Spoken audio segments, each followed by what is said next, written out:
안녕하세요. 이름 공유 오피스 가맹점주 기초교육을 시작하겠습니다.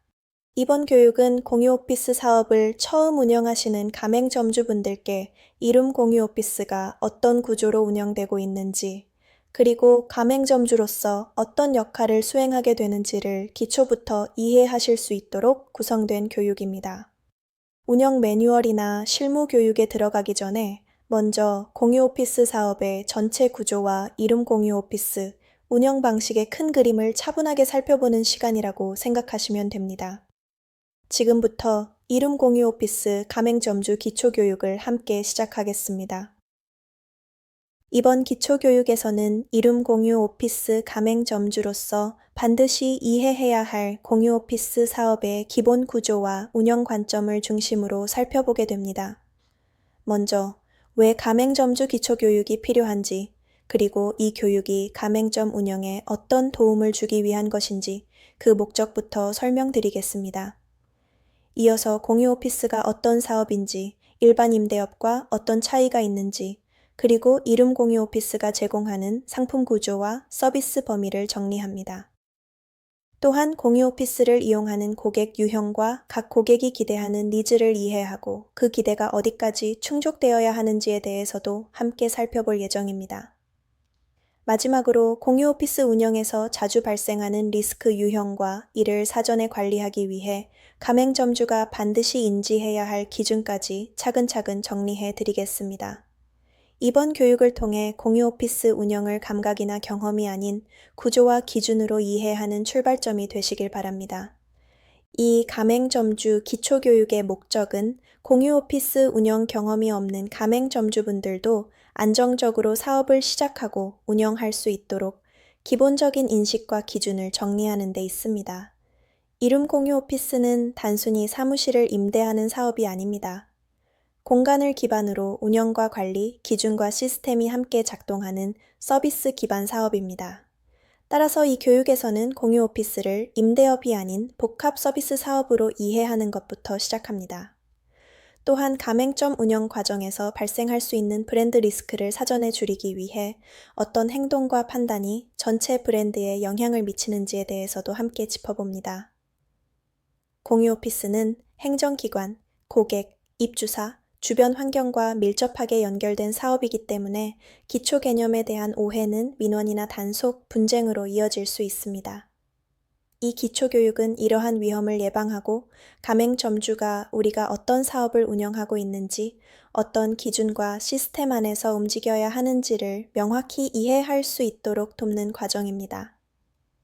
지금부터는 공유 오피스라는 사업의 정의와 구조를 조금 더 구체적으로 살펴보겠습니다. 공유 오피스는 사무실 공간을 단순히 제공하는 형태와는 다른 방식의 사업입니다. 공유 오피스는 공간을 중심으로 운영, 관리, 기준이 함께 작동하는 서비스 구조를 가지고 있습니다. 이용자는 단순히 공간을 사용하는 것이 아니라 정해진 이용 규칙과 운영 정책 안에서 업무 환경을 제공받게 됩니다. 따라서 계약 체결이 끝이 아니라 계약 이후부터 운영과 관리가 본격적으로 시작됩니다. 공유 오피스의 경쟁력은 건물이나 인테리어에 있지 않습니다.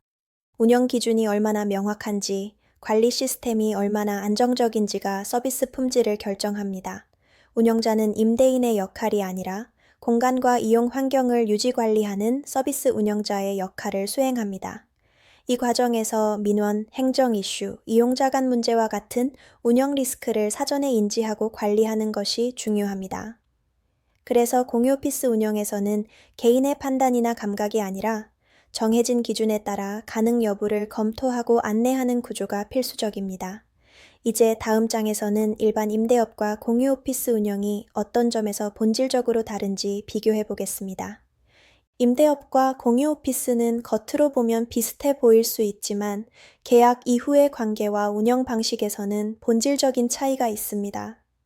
일반 사무실 임대업은 계약이 체결되면 운영자의 개입이 최소화되는 구조입니다. 공간을 제공하고 시설을 유지 관리하는 것이 주된 역할입니다. 입주자와의 접점은 주로 계약 갱신이나 시설 문제 발생 시에만 한정적으로 이루어집니다. 반면 공유 오피스는 계약 이후부터 운영이 본격적으로 시작됩니다. 공간 제공에 그치지 않고 서비스와 운영, 이용 규칙과 관리 기준이 함께 작동하는 구조입니다. 운영자는 단순한 임대인이 아니라 이용자와 지속적으로 소통하며 공간의 질서와 환경을 관리하는 조정자 역할을 수행합니다. 이 과정에서 입주사 간의 관계 조율, 민원 대응, 행정 이슈 관리까지 운영 범위에 포함됩니다.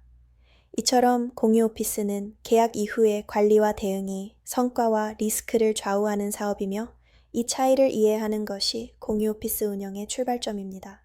이룸 공유 오피스의 상품 구조는 이용 방식과 운영 난이도에 따라 크게 세 가지로 구분됩니다.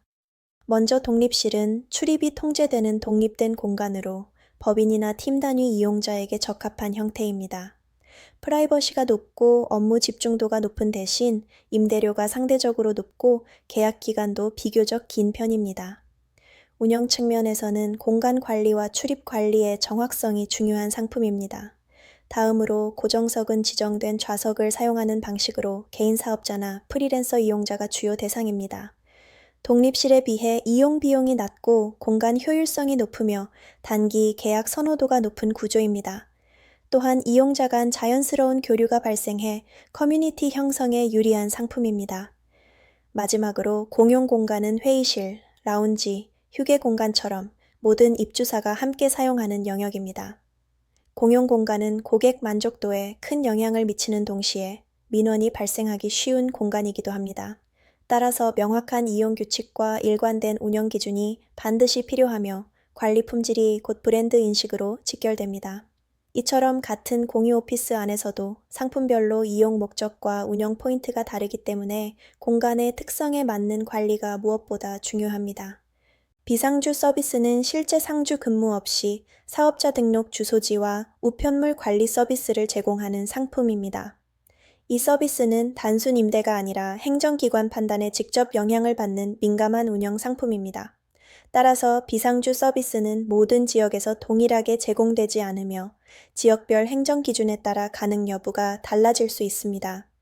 현재 평택 지역의 경우 세무서 기준 강화로 인해 공유 오피스 비상주 주소지에 대한 사업자 등록 승인이 사실상 불가한 상태입니다. 이 기준은 행정 공문을 통해 공식 안내된 내용입니다. 비상주 서비스의 기본 제공 범위는 주소지 제공과 우편물 수령 안내까지이며 실제 상주 근무나 사업 활동 공간 제공은 포함되지 않습니다. 따라서 가맹점에서는 비상주 서비스 안내 시 단독 판단이 아닌 본사 기준 확인을 반드시 거쳐야 합니다. 비상주 서비스는 판매 중심 상품이 아니라 행정 기준을 관리하는 상품이라는 점을 명확히 이해하는 것이 중요합니다. 공유 오피스를 이용하는 고객은 모두 같은 목적과 기대를 가지고 있지 않습니다.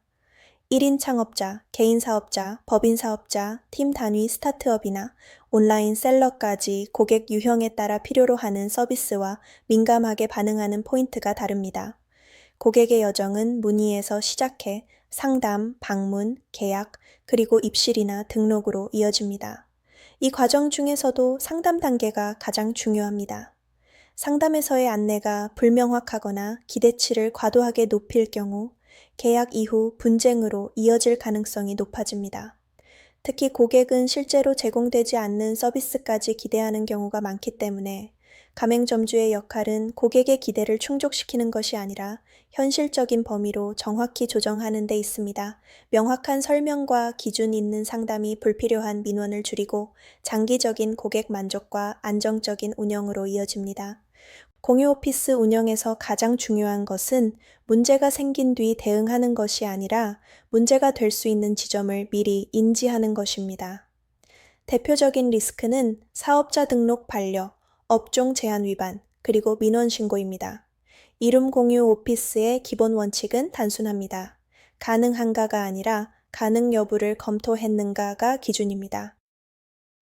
가장 위험한 표현은 됩니다 라는 단정적인 안내입니다.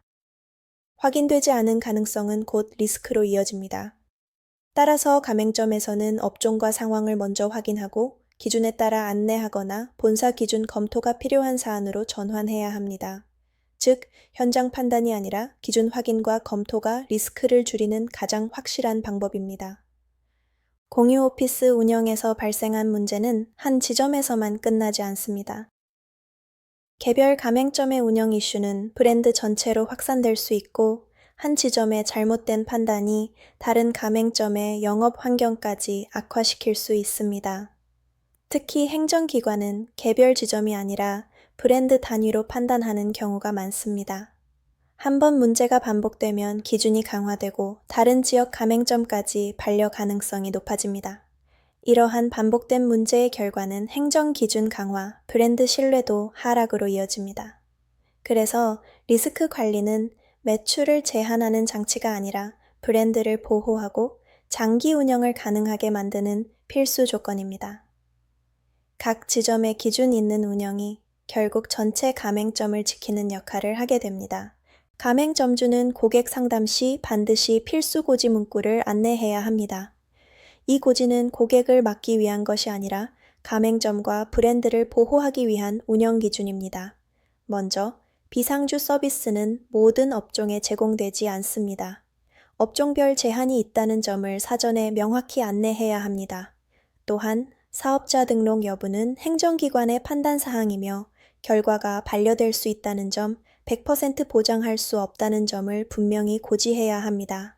마지막으로, 본사는 행정 결과에 대한 보장을 하지 않으며 결과에 대한 책임은 사업자 본인에게 있다는 점을 명확히 전달해야 합니다. 이 세 가지 고지는 분쟁을 줄이고 운영 리스크를 사전에 차단하는 가장 기본적인 기준입니다. 지금까지 이름 공유 오피스 가맹점주 기초교육의 핵심 내용을 정리해 보겠습니다. 첫째, 공유 오피스는 단순한 공간 임대가 아니라 기준을 지켜 운영하는 서비스 사업입니다. 경쟁력의 핵심은 건물이나 인테리어가 아니라 운영 기준과 관리 시스템에 있습니다. 둘째, 리스크는 한 번으로 끝나지 않습니다. 반복될 경우 개별 지점의 문제가 아니라 브랜드 전체를 위협하게 됩니다. 한 가맹점의 판단이 다른 모든 가맹점에 영향을 줄 수 있다는 점을 항상 인식해야 합니다. 셋째, 이름 공유 오피스는 될 수 있는 것보다 지켜야 할 기준을 우선합니다. 가능 여부 검토를 기본 원칙으로 삼고 명확한 고지를 통해 리스크를 관리하는 방향으로 운영합니다. 이 기준을 이해하고 지키는 것이 안정적인 운영과 지속 가능한 가맹점 운영의 출발점입니다. 지금까지 이름 공유 오피스 가맹점주 기초교육을 시청해 주셔서 감사합니다.